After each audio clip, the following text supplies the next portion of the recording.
Welcome back. एक study के मुताबिक अमराज कल्ब से दुनिया भर में हर साल 1,80,00,000 के करीब अमवात होती हैं और ख़ुद अमेरिका की अगर बात करें तो वहाँ पर ऑन एवरेज हर 40 सेकंड में एक शख्स को हार्ट अटैक होता है।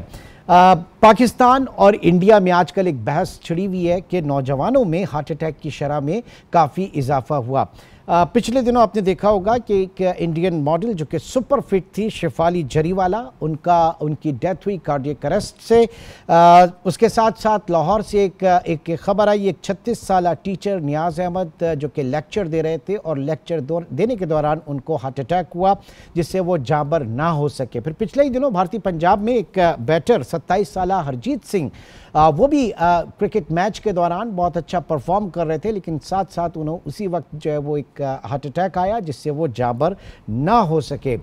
इस तरह की खबरों को लेकर मीडिया में, सोशल मीडिया में, बिलखुसूस अगर सोशल मीडिया में तो होती हैं बहुत सारी चीज़ें, लेकिन इंडियन मीडिया में वहाँ पर एक आध चैनल में इस तरह की भी डिस्कशन आया कि जनाब कोविड-19 में जिन लोगों ने वैक्सीनेशन करवाई थी उनके साथ इस तरह के केसेस ज़्यादा सामने आ रहे हैं। ये क्या मामला है, इसके ऊपर मैं बात करूंगा।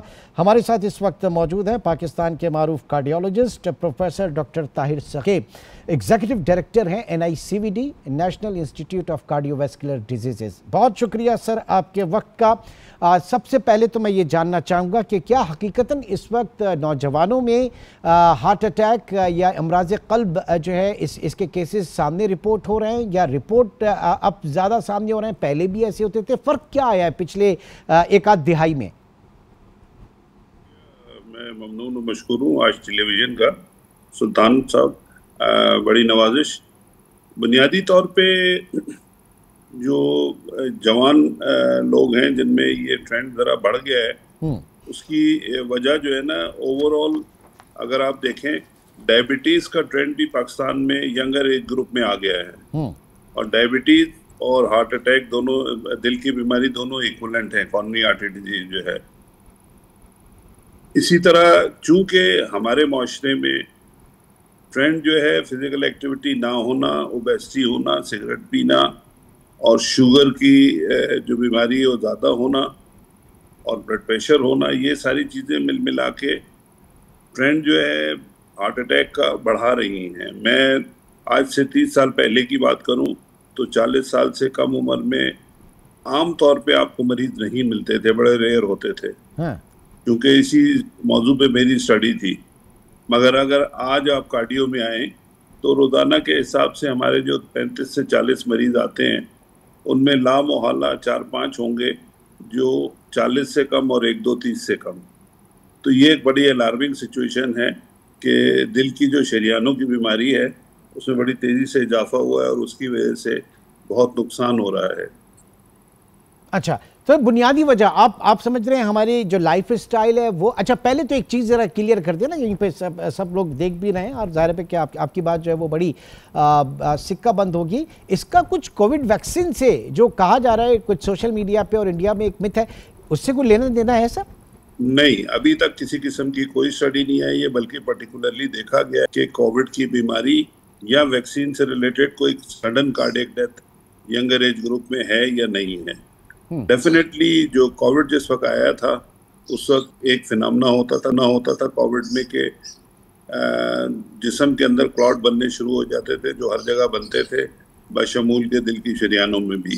तो उसकी वजह से कोविड से रिलेटेड कोविड के वक्त में लंग्स और हार्ट के लिए मसाइल होते थे और उसमें कोविड में जिसको हम कहते हैं कार्डियोमायोपैथी, उसका एक इंसिडेंस था।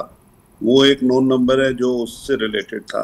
मगर वैक्सीन से रिलेटेड अगर कोई मामला था उस वक्त तो वो वैक्सीन से रिलेटेड कोई एलर्जी थी या इस तरह की चीज़ें थी, पेन होना, बुखार होना, ये सारी चीज़ें थी। मगर किसी किस्म की कोई चीज़ फॉलोअप में अभी तक जितना डेटा तकरीबन 4-5 साल का है उसमें कोई ऐसी चीज़ आई नहीं है कि वो ये शो करे कि जी कोविड वैक्सीन की वजह से लोगों में सडन कार्डियक डेथ बढ़ रही है। ठीक। अच्छा, दो बातें आपने सर इस वक्त की कि फिजिकली जो हमारी फिजिकल एक्सरसाइज वगैरह है, वर्जिश है, ज़रा इससे लोग कतराते हैं, वो एलिमेंट आपने डिस्कस किया। लेकिन जिन दो केसेस की वजह से मीडिया में बड़ा हाईलाइट हो रहा है, एक तो अगेन वो जो इंडियन मॉडल आपने भी देखा होगा, वो शेफाली जरीवाला, वो, और प्लस जो भारतीय पंजाब में जो बैट्समैन था, बैटर 37 साला हरजीत सिंह, ये तो फिजिकली बड़े फिट थे, सुपर डुपर फिट अगर किसी को कहा जाए तो। इन यहाँ पर कौन सा एलिमेंट आप समझते हैं? अच्छा, अब इसमें देखें, कुछ ऐसी बीमारियां हैं दिल की जो थोड़ा सा रेयर फिनोमेना में आ जाती है। मेरा अपना बड़ा क्लोज फ्रेंड था, वो भी तकरीबन 39 ईयर्स में उसकी डेथ हुई। वो ट्रेडमिल कर रहा था। हाँ। और वो ट्रेडमिल के लिए बहुत ज़्यादा पर्टिकुलर था कि अपना डेली के हिसाब से ठीक ठाक वो ट्रेडमिल करता था। मामला इस तरह के पेशेंट्स में ये होता है कि उनके दिल के पट्टे बढ़ जाते हैं और इस तरह के बढ़ते हैं कि एक जगह ज़्यादा बढ़ गए, एक जगह कम बढ़ गए। तो एसिमेट्रिकल जो बढ़ते हैं, उसमें जब आप किसी किस्म की कोई भी ऐसी चीज़ करें जिसमें दिल की धड़कन बढ़ती है, तो उसमें इस चीज़ का ख़तरा होता है कि अचानक दिल की धड़कन बेरब्त हो जाए और फास्ट हो जाए, और फिर जिसको हम कहते हैं ventricular tachycardia and ventricular fibrillation, और फिर वो मौत का बायस होते हैं। यानी जो लोग जिम ज्वाइन करते हैं या अपने घर में ही ट्रेडमिल वगैरह ला के और फिर वो एक्सरसाइज करना शुरू कर देते हैं, तो बुनियादी सवाल ये है कि कब करनी है, कितनी करनी है और कैसी करनी है एक्सरसाइज, ये बहुत इंपॉर्टेंट एलिमेंट है। नहीं, हम देखें, इस चीज़ को डिस्करेज नहीं करेंगे कि ये कह के कि जी इससे ये हो जाएगा।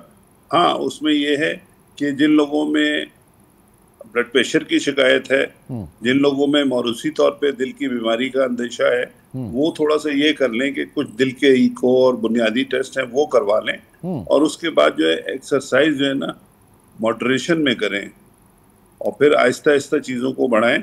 एक्सरसाइज को तो डेफिनेटली वो करें जब उनकी सारी चीज़ें क्लैरिफाई हो जाएं, रिस्टैटिफाई हो जाएं। ओके, ठीक। अलामात जो है इसके ऊपर भी मैं बात करूंगा, लेकिन डाइट ज़रा पहले थोड़ा सा डिस्कस करें, क्योंकि हमने पढ़ा कि जनाब एक सेहतमंद दिल के लिए इंतहाई ज़रूरी है कि जनाब आप जो नमक का इंटेक है वो 6 ग्राम से ज़ायद ना होना चाहिए। फिर एक तवील फहरिस्त है, और हम अगर जब एनालिसिस करते हैं इतना, तो कुछ ना कुछ तो हम वो खा पी चुके होते हैं। तो क्या बुनियादी उसूल होने चाहिए डाइट के हवाले से सर? बुनियादी उसूल ये है कि आपकी जो सब्जी और फलों का पोर्शन जो है वो तकरीबन 50-60% होना चाहिए पूरे दिन के खाने में। फिर उसके बाद आपके कार्बोहाइड्रेट्स, प्रोटीन्स, फैट्स वगैरह आते हैं, वो कम क्वांटिटी में हैं। ये इस पैटर्न के साथ बहुत अशद ज़रूरत है कि आप जो है जितनी कैलोरी ले रहे हैं उसको डेली बेसिस पे बर्न कर लें। ये इनटेक आउटपुट का मामला है। अगर आप कैलोरी बर्न कर देंगे तो डेफिनेटली चीज़ें आपके लिए इत्मीनान बख्श रहेंगी।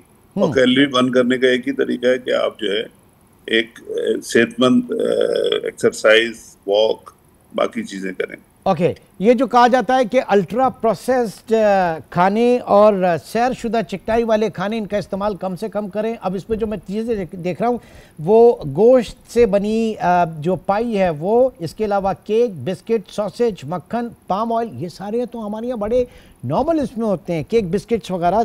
तो इसके ऊपर हमें बहुत ज़्यादा एक मॉनिटरिंग की ज़रूरत है। बिल्कुल, इनके लिए तो ज़रूरत ये है कि रिफाइंड फूड जितने भी हैं और उनसे बनी हुई चीज़ें, उनको आप अवॉइड करें।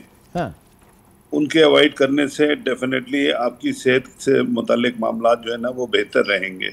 हमारे यहाँ थोड़ा सा एक ट्रेंड बन गया है कि ये जो है ना आपका एक स्टेटस सिंबल बन गया है कि जी आपने ये वाले चीज़ें खानी है और ये वाली चीज़ें खानी है, तो उसमें देखा देखी लोग फिर जो है ना मुकाबले में भी ये अपनी सेहत के लिए परेशानी कर देते हैं। जनरली अगर आप देखें हमारे घरों में किसी किस्म का कोई इत्तेफाक नहीं होता था कि कोई बाजार से चीज़ आए और उसका इस्तेमाल किया जाए खाने की सूरत में।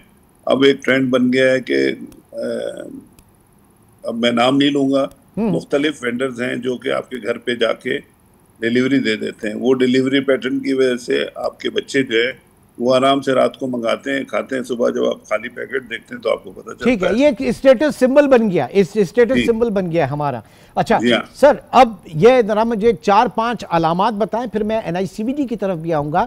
4-5 बुनियादी अलामात क्या हैं कि आपको कहा जाता है कि जनाब ये आपको पहले से पता चल जाता है कहीं ना कहीं किसी न किसी सूरत, तो वो क्या अलामात हैं?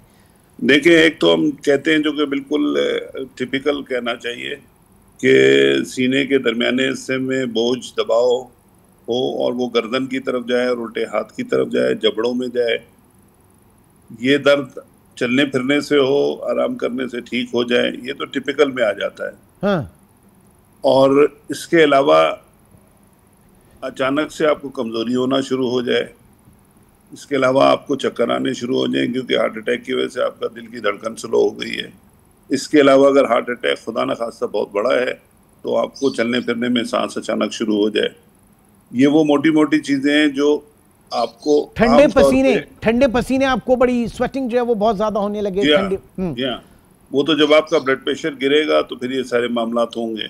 ये सारी चीजें, बस इसमें एक जनरल रूल ये है कि आपकी डेली रूटीन में आप कोई भी चीज़ अनयूजुअल महसूस करें 40+ के बाद तो ज़रा थोड़ा सा उसकी तरफ रुझान रखें और उसका ख्याल करें कि भाई उसको एसेस करना चाहिए। हमारे यहाँ रिवाज ये है कि नहीं ये गैस है, हाँ। भाई इसको चूरन दे दें, तो वो गैस चूरन हो सकता है वो ठीक भी हो, मगर मामला फिर अगर इससे बड़े होते हैं तो फिर वो तकलीफ दे हो जाते हैं। ठीक। NICVD, National Institute of Cardiovascular diseases, Karachi की मैं बात कर रहा हूँ क्योंकि यहाँ पर हमने देखा है कि जगह जगह मुख्तलिफ फ्लाईओवर्स के नीचे चौरंगियों पे आपके मोबाइल यूनिट्स होते हैं, वो क्या होते हैं? और दूसरा मुझे ये बताइए कि फ़ौरन रश करें हॉस्पिटल्स की तरफ करें क्या, अगर इस तरह की सिचुएशन हो तो क्या करना चाहिए? देखें, इस तरह की सिचुएशन हो तो सबसे पहले आप इस चीज़ को देखें कि आपको जो सिम्टम्स हो रहे हैं उसके लिए करीब तरीन कार्डियक फैसिलिटी में आप रिपोर्ट करें। करीब तरीन। अब ये जो चेस्ट पेन यूनिट का कॉन्सेप्ट था वो यही था कि हार्ट अटैक का जो पेशेंट है उसका फर्स्ट आवर जो होता है उसको हम कहते हैं गोल्डन आवर। उसमें दिल की धड़कन बेरब्त होके फास्ट हो जाती है और एकदम से दिल की जो वर्किंग है वो ख़त्म हो जाती है। तो फर्स्ट आवर में इसका इंसिडेंस ज़्यादा है।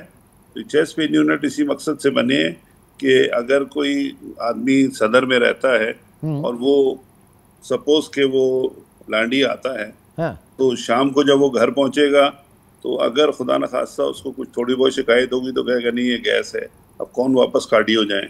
हाँ। उस चीज़ को देखते हुए मेगा सिटी के हिसाब से हर जगह जगह पे हमने चेस्ट पेन यूनिट कर दिए। वहाँ आप जाइए, फ्री में आपकी ईसीजी होगी, एक डॉक्टर होगा जो कि कार्डियो का ट्रेंड है, एक नर्स होगी, एक टेक्नीशियन होगा और एक गार्ड होगा। हाँ। 24 घंटे फैसिलिटी है। वो वहाँ पे असेस करेंगे, उनको थोड़ा सा भी शक होगा, एम्बुलेंस खड़ी होती है उस पर बैठाएंगे और सीधे कार्डियो। इसमें अब हमने नया ट्रेंड ये किया है कि वो जो एम्बुलेंस वहाँ से रवाना होगी उसका नंबर, ड्राइवर का नाम और मरीज की हिस्ट्री, ये सारी की सारी कार्डियो के कैथ लैब में डिस्प्ले पे आ जाती है। तो अच्छा, हमें पहले से पता होता है कि मतलब हमें मतलब वो जो फॉर्मल रिपोर्ट्स की और कागजों की जरूरत नहीं पड़ेगी वहां पर लेके जाने की, आपका सिस्टम में वहीं से सिंक हो जाएगा और सीधा वहां पर डिलीवर हो जाएगी। जी जी। अच्छा, इसमें मैं आपको नंबर बता दूं, तकरीबन 12 लाख पेशेंट जो है ना इस सिस्टम में रिपोर्ट हुए हैं, जिसमें से 31,000 पेशेंट प्योर MI थे, हार्ट अटैक के पेशेंट थे 31,000, जो गैस की वजह से और इसकी वजह से घरों में बैठे रहते थे। तो वो आपके सिस्टम में आ गए, उनको ट्रीटमेंट मिल गई और वो सेहतियाब होके चले गए। ठीक। ये कराची में कितने आपके यूनिट्स हैं? सिर्फ कराची में या फिर इसके बाद, क्योंकि आप इंटीरियर वगैरह में भी आपके यूनिट्स हैं, बल्कि वहाँ पे तो आपके हॉस्पिटल्स हैं बाकायदा NICVD के? हमारे कराची में 20 चेस्ट पेन यूनिट हैं। हाँ। और तकरीबन 10 जो है ना इंटीरियर सिंध में है। हाँ। और हॉस्पिटल इसी तरह, हॉस्पिटल हमारा NICVD, बल्दिया और लियारी कराची में है। बाकी इसके अलावा 7 हॉस्पिटल हमारे इंटीरियर सिंध से में है, सक्खर से लेके फिर खैरपुर, सेवन, लाड़काना, नवाबशाह। चलें, वो तो एक बहुत अच्छी चीज़ है। पहले जो है वो आपके जो चेस्ट पेन यूनिट है सीपीयू वहाँ अप्रोच करें, दैन उसके बाद आगे एनआईसीवीडी भी। लेकिन इनिशियली वो कहा जाता है एस्प्रिन की टेबलेट लें और चबाएं उसको। जी जी जी, अगर वो अवेलेबल हो तो सबसे बेहतरीन चीज़ है कि एस्प्रिन की टेबलेट लेके आप छपा लें। आमतौर पे हर घर में बीपी एपेटस होता है, एहतमाम करें। अगर ब्लड प्रेशर देख लें 110 से ज़्यादा है तो वो एक एंजिसिड की टेबलेट होती है, अगर वो मिल जाए तो वो ज़बान के नीचे रख लें। और तीसरी चीज़ जो है जिसको हम आमतौर पे बताया नहीं जाता है, मगर मेरे ख्याल में इसके लिए बताना अब ज़रूरी है कि मरीज़ को अगर हार्ट अटैक हो रहा है और उसकी धड़कन भी स्लो हो रही है और ब्लड प्रेशर गिर रहा है, तो मरीज़ को इनकरेज करें कि वो बड़े बड़े सांस ले और खांसी करे। अच्छा, खांसी करने से उसको एक तरह का सीपीआर होता है, कार्डियो पल्मोनरी रिससिटेशन। तो वो जोर जोर से खांसी करेगा तो उससे जो है ना फेफड़ों की वजह से दिल पे लोड आएगा और एक सीपीआर का फिनोमेना डेवलप होता है, उससे भी फायदा होता है। वो उस पीरियड में जब तक वो अपनी पॉइंट ऑफ ट्रीटमेंट पे नहीं पहुंचता, अस्पताल नहीं पहुंचता, ये फिनोमेना कर सकते हैं। उसमें कि जो भी साथ हो वो उसको इनकरेज करता रहे, भाई जोर जोर से खांसी करो, जोर जोर से खांसी करो। ठीक, बहुत बहुत शुक्रिया, thank you very much. Professor doctor Tahir, executive director NICVD हमारे साथ मौजूद थे। और यकीनी तौर से जो यहाँ पे कैची है वो ये कि जनाब दिल के दौरे की अगर अलामात हों तो उसको हेल्थ एमरजेंसी के तौर पर लिया जाए, उसको सीरियस लिया जाए और जो इब्तिदाई जो इक़दाम हैं उनको ज़रूर किया जाए। इंशाअल्लाह आपसे फिर मुलाकात होगी। अपना बहुत ख्याल रखिएगा। अल्लाह हाफ़िज़।